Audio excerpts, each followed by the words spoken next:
My name's Tasha, and let me tell you about how my world used to be before everything flipped upside down.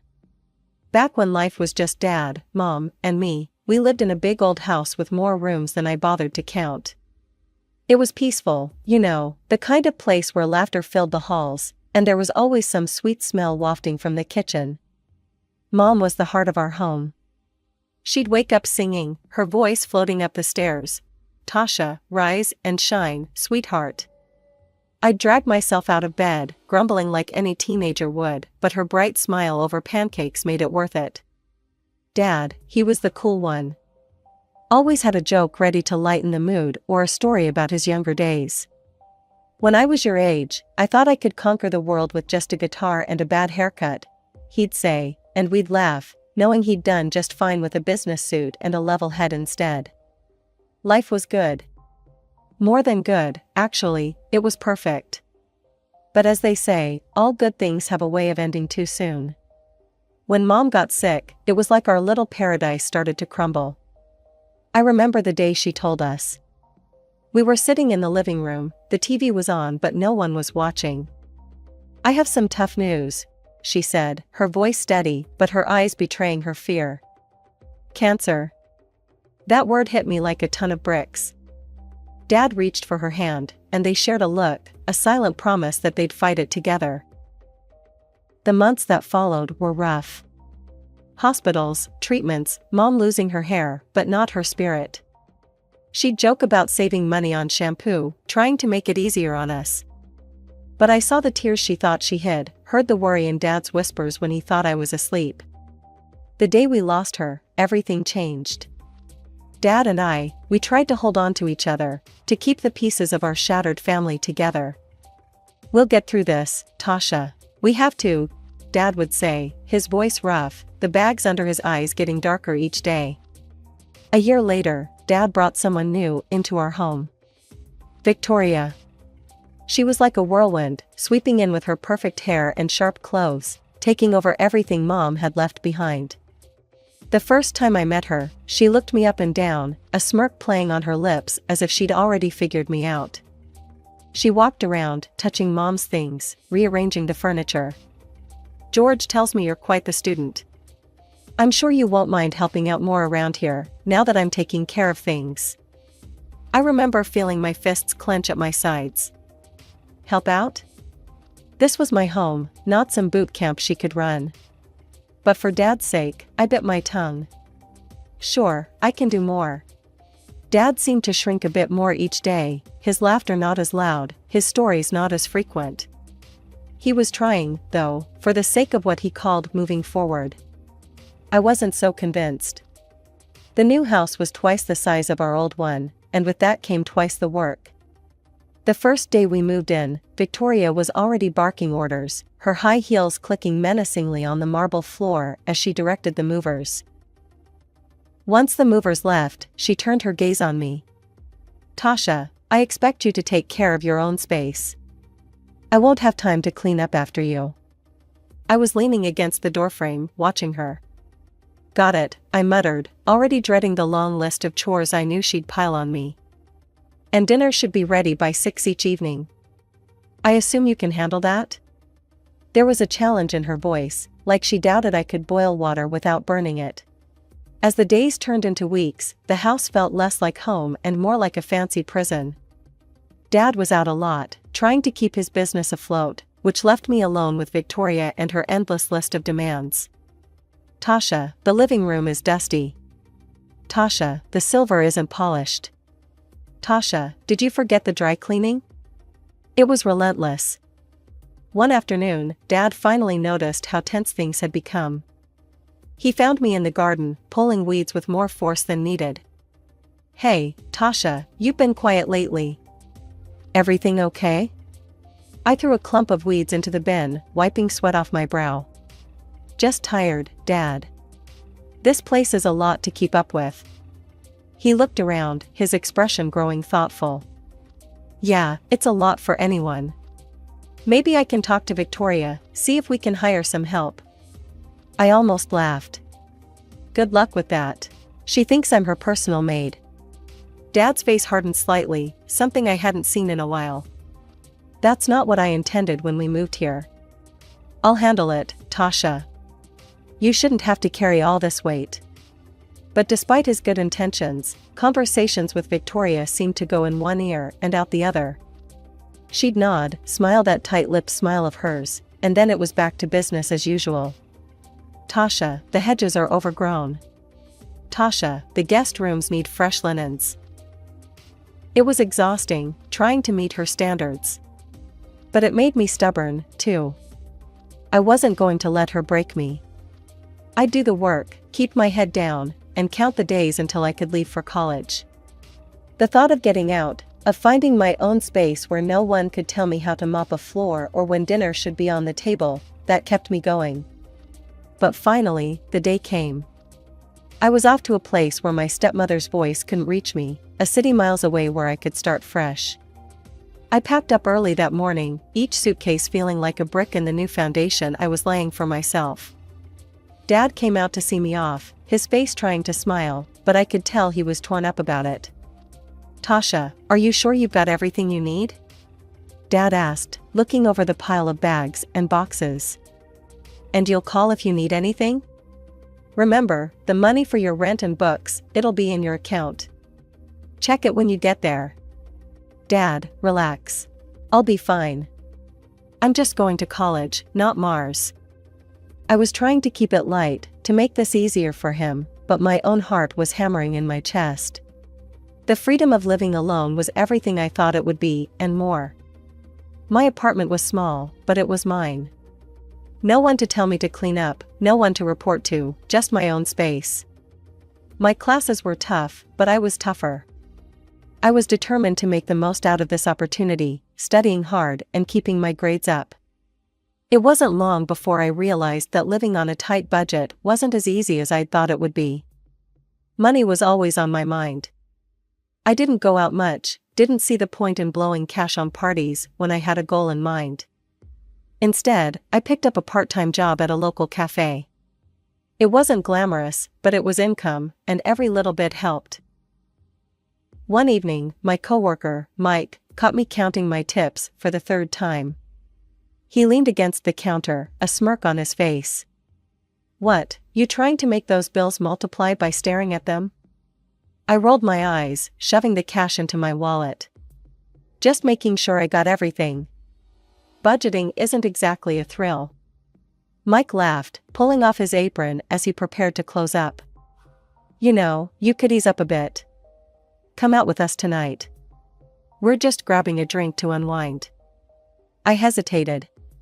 It was tempting, but sorry, I can't. Need to save every penny I earn. Maybe next time. I was here to build a future, one where I'd be financially stable enough to never have to rely on anyone, Victoria or otherwise. I wanted to save enough to buy Dad something nice, something to show him how much I appreciated everything he'd done for me. Just when I thought I had my life at college figured out, everything started to unravel. It began with a call that I never saw coming. Victoria was on the other line, her voice cool and detached as she delivered the news that would turn my world upside down. Tasha, your father's hit a rough patch financially, she said without a hint of sympathy. We're tightening belts around here, and, unfortunately, this means we can't send you money for your rent anymore. The line went dead before I could protest further. I was stunned, the reality of my situation slowly setting in. No more money meant no more apartment on my own, no more safety net. I had to act fast. I explained my situation to Jenny, my college friend and classmate. She was as kind-hearted as they come, always ready to lend a hand or an ear, whichever you needed more. Tasha, that's awful. Look, why don't you move in with me? We could split the rent, and it'll be cheaper for both of us, she offered, while we were studying in the library. Moving in with Jenny was a breath of fresh air during a suffocating time. We shared costs, which made life somewhat more manageable, but just as I was adjusting to this new normal, another blow came 6 months later. Victoria messaged me on a social network this time. No more money for tuition either. Your father's situation hasn't improved. You need to stand on your own now. Reading those words, I felt a mix of anger and despair. My savings were meager at best, eaten away by bills and necessities. I tightened my budget even further, cutting down on everything non-essential, especially food. Meals became smaller, more about sustenance than enjoyment, and my clothes started hanging looser on my frame. One evening, Jenny knocked on my door, her arms laden with grocery bags. She must have noticed my weight loss. "Hey, I picked up some extra stuff. Made too much dinner, too. You should come eat with us." I peeked out, seeing the warm light and smelling the food from the kitchen. My stomach growled, but I shook my head. "Thanks, Jen, but I can't. I need to save every penny. I've got to pay for tuition somehow." Jenny frowned, setting her jaw stubbornly. "Tasha, you need to eat. And you're not paying for this, okay? It's just leftovers." I wanted to argue, to maintain that thread of independence I was clinging to, but another growl from my stomach betrayed me. "Okay, maybe just a little. Thanks, Jen." As the semester wore on, I threw myself into my studies with even more fervor, if that was possible. The only way out of this financial mess was through scholarships, and I wasn't about to let anything jeopardize that. Jenny often tried to coax me into taking breaks, coming to parties, or just hanging out with friends. "Tasha, come on, you can't study all the time. Come out with us tonight. It'll be fun, and you need a break." I always had the same answer. "I can't, Jen. I really need to ace these exams." "But you're always working or studying. When do you ever relax?" Jenny protested, her concern evident. "Relaxing doesn't pay the bills," I replied curtly, my eyes never leaving my books. As the pressure mounted, my body began to feel the strain. Long hours at my jobs, followed by longer nights of studying, left me exhausted, running on fumes. But I couldn't stop, not when I was so close to earning that scholarship, not when my entire future was on the line. The shift at the diner had dragged on forever, and by the time I clocked out, the sun was already painting the sky with streaks of orange and pink. Exhausted didn't even begin to cover how I felt, but classes waited for no one, and I had a midterm to prepare for. Dragging my feet to my apartment, I planned to grab a quick shower and head straight to campus. However, as I reached for my keys, a wave of dizziness washed over me. The world spun wildly, and the ground seemed to rush up to meet me. The last thing I remembered was the cold pavement against my cheek, then darkness. I woke up with a start, the sterile smell of antiseptic flooding my senses. Blinking against the harsh fluorescent lights, I found myself in a hospital bed, and 4 drip attached to my arm, and Jenny sitting by my side, her expression a mix of relief and worry. "Tasha, you're awake. God, you scared me. I found you passed out outside your apartment," Jenny said, her voice shaky. "You collapsed, Tasha. The doctors said you're severely malnourished and dehydrated. You've been pushing yourself too hard. You need to rest." Rest was a luxury I couldn't afford. Not now. Not with everything hanging by a thread. But arguing felt like running a marathon, and I didn't have the energy. After a couple of days under observation, I was discharged with strict instructions to take it easy. Instructions that might as well have been written in sand for all the good they did. I headed straight home, my body weak, but my mind racing with all the things I needed to catch up on. Once home, I tried calling Dad. I needed to hear his voice, to tell him what happened. Maybe, just maybe, he could help. But the calls went straight to voicemail. Frustrated and feeling more alone than ever, I dialed Victoria's number next. She picked up on the 3rd ring. "Yes? It's Tasha. I started, but the words tangled up, thick with emotions I couldn't control. "Your father is out of the country. Business," she interrupted sharply. "And before you ask, no, we can't help. You're on your own." Her words hit like a slap. But "There's nothing more to discuss, Tasha. You're an adult. Handle it." The line went dead, leaving a ringing silence in its wake. I sat there, phone in hand, the weight of her dismissal crushing.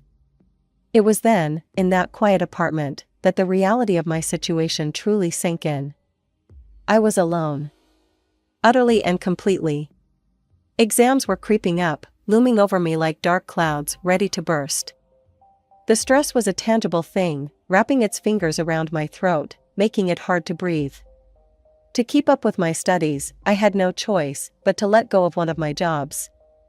Money, already a trickle, now felt like it had dried up to a few last drops. Sitting across from Jenny in the little diner we frequented, I fiddled with the edge of the menu, my stomach growling but my wallet painfully thin. "Stop looking at the prices, Tasha. I've got this, okay?" Jenny said, her voice firm but gentle. She was trying to be supportive, but accepting help never got easier. "I'll pay you back. Every cent," I muttered, feeling the weight of each word. Jenny rolled her eyes, a smile tugging at her lips.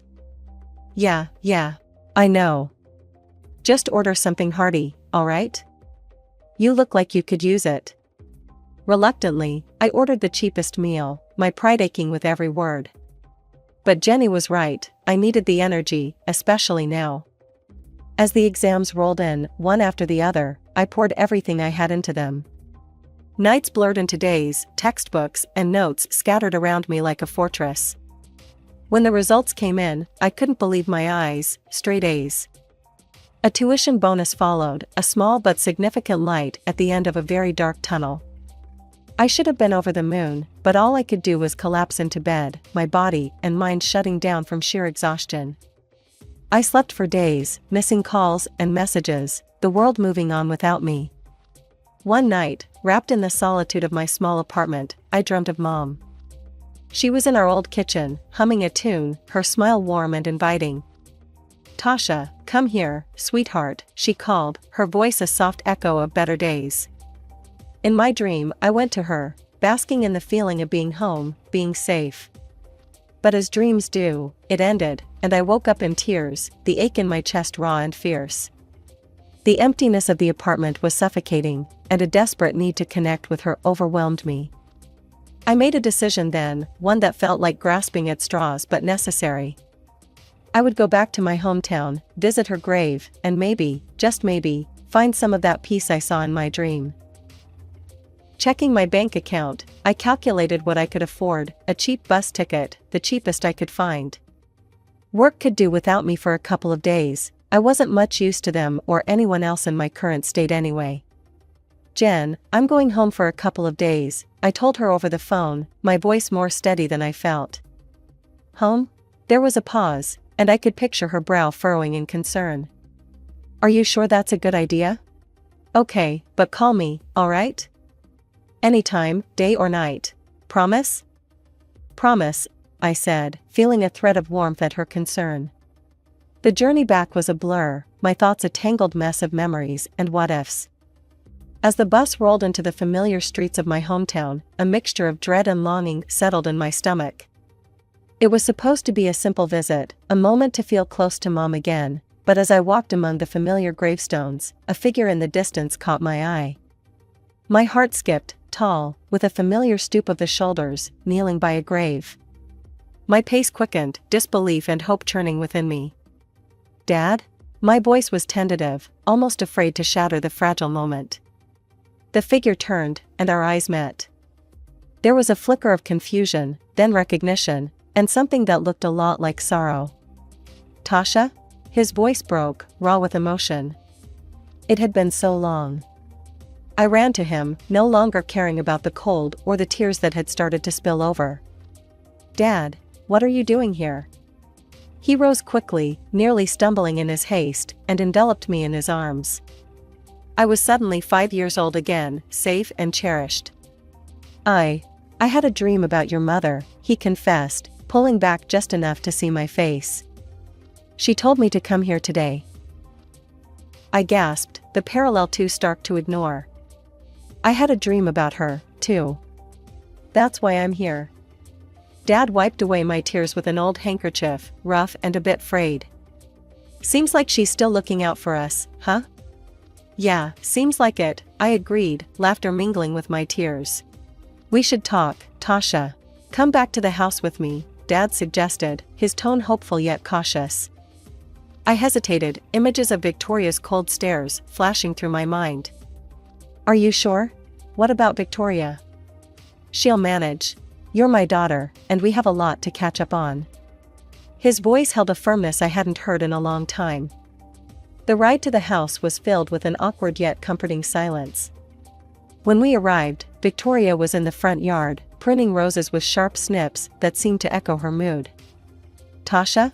What are you doing here? She stood up straight, her eyes narrowing as she took in my presence. I stepped forward, bolstered by Dad's presence. I came to see Dad. We have some things to talk about. Dad nodded at Victoria. Why don't you make us some dinner? We'll be inside. Her mouth tightened, but she nodded stiffly and headed inside. Dad led me into the living room, a space that once felt warm but now seemed curated for appearance rather than comfort. The tension in the dining room was thick enough to cut with a knife. Victoria, looking paler than usual, was fussing about leaving the house on some urgent errand, but Dad's voice stopped her cold. Sit down, we're not done here. Reluctantly, Victoria sat, her hands twisting nervously in her lap. Dad turned his attention to me, his brow furrowed in concern. Tasha, you've lost so much weight. Are you on some sort of diet? I shook my head, a bitter laugh escaping me. Diet? Hardly. It's not choice, Dad, it's necessity. I've been struggling to make ends meet because I've been paying for my tuition and all my living expenses by myself. His confusion was apparent. What are you talking about? I've been sending $3,000 every month to cover your expenses. It's been sent to your account on the 15th every month without fail. I stared at him, stunned. What? Dad, I haven't seen a dime of that money for the last 2 years. I've been working 2 jobs just to pay my bills and tuition. The color drained from Dad's face as he turned to Victoria. Is this true? Where's the money, Victoria? Victoria stood up abruptly, her chair scraping loudly against the floor. I needed it. It wasn't supposed to be permanent. Dad's voice was a low growl. Tell me everything, now. She hesitated, then spilled the beans. I got involved in a financial pyramid scheme. I thought I could make a quick buck, turn around our financial woes, but I ended up in debt. The people I dealt with, they're not the kind you say no to. I used Tasha's money to pay them off. I thought I could replace it before anyone noticed. Dad's hands were shaking. You endangered my daughter's health, her education, over a get-rich-quick scam? And you hid this from me? I didn't know what to do, Victoria whimpered, her usual composure shattered. You're going to leave. Tonight, Dad said firmly, standing up. And we're done here. I want a divorce. After Victoria hurriedly packed some belongings and left, Dad turned to me, his eyes filled with sorrow. Tasha, I'm so sorry. I had no idea. From now on, I'll handle your finances directly. No more middlemen. I managed a small smile. Actually, Dad, I got a scholarship recently. Tuition's covered. His eyes lit up, pride overtaking the anger. That's my girl. Always making me proud. But you deserve a break. How about a vacation? A real one, by the sea. You've earned it. The vacation was like a dream. Blue skies, golden beaches, and the soothing sound of waves. It was a chance to recharge, to put the struggles and pain behind me. I returned with a renewed vigor, ready to tackle my studies with fresh enthusiasm. Now, back at school, I still worked part-time, not out of necessity, but to save up for something special, a gift for Dad, a thank you for everything. Despite the hardships, the challenges, I found myself attending the occasional party with friends, allowing myself to enjoy life, not just endure it. I see you're going out more, Jenny noted one evening as I dressed up. Yeah, trying to find a balance. I guess I'm learning it's okay to have a little fun, I replied, adjusting my earrings. Just don't forget about us when you're famous, she joked, throwing a cushion at me. I won't. Could never. I laughed, feeling lighter than I had in years. As I looked at myself in the mirror, I saw a reflection of someone who'd been through a storm and emerged stronger. I was still careful with money. Some habits are hard to shake, but now it was not out of desperation, but out of a desire to build a future I chose.